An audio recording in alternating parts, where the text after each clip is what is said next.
Kita sebut aja lah nama desa di Jawa Barat ini Desa Karawa ya. Ini nama samaran ya.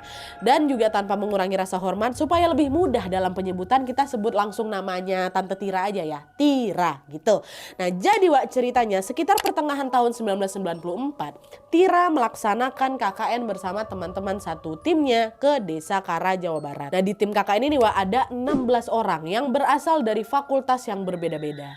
Masing-masing fakultas diwakili oleh 2-3 orang. Mereka pun berkumpul di sebuah terminal dan berangkat menggunakan bis selama 3-4 jam perjalanan menuju ke lokasi KKN tadi, yaitu ke Desa Kara.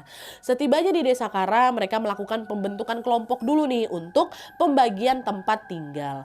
Dan pada saat itu diputuskan kalau 7 anggota perempuan menempati rumah lama sekretaris desa yang baru saja dikosongkan seminggu sebelum tim KKN ini tiba dan disebut sebagai sekretariat ya.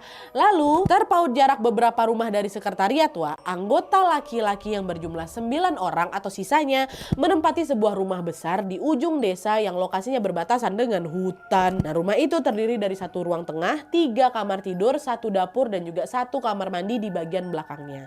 Di bagian teras rumah itu ada sebuah lincak atau kursi panjang yang terbuat dari bambu kata Wawa. Pokoknya khas sekali rumah pedesaan lah Wak.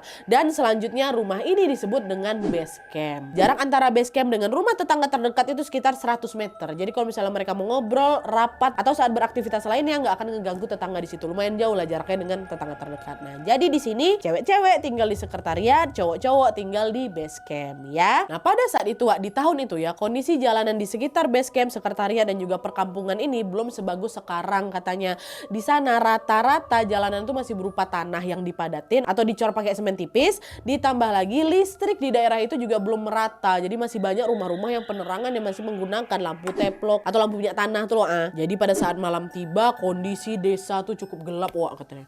Nah untungnya sekretariat dan base camp yang ditinggali tim KKN Tira ini punya cukup penerangan dengan daya listrik yang seadanya Wak. Jadi nggak gelap-gelap kali lah kaminat kata gitu. Nah dah lah tuh. Setelah membagi tempat tinggal Wak, Tira dan teman-temannya pun tentu menyempatkan diri untuk beramah tamah dengan warga setempat.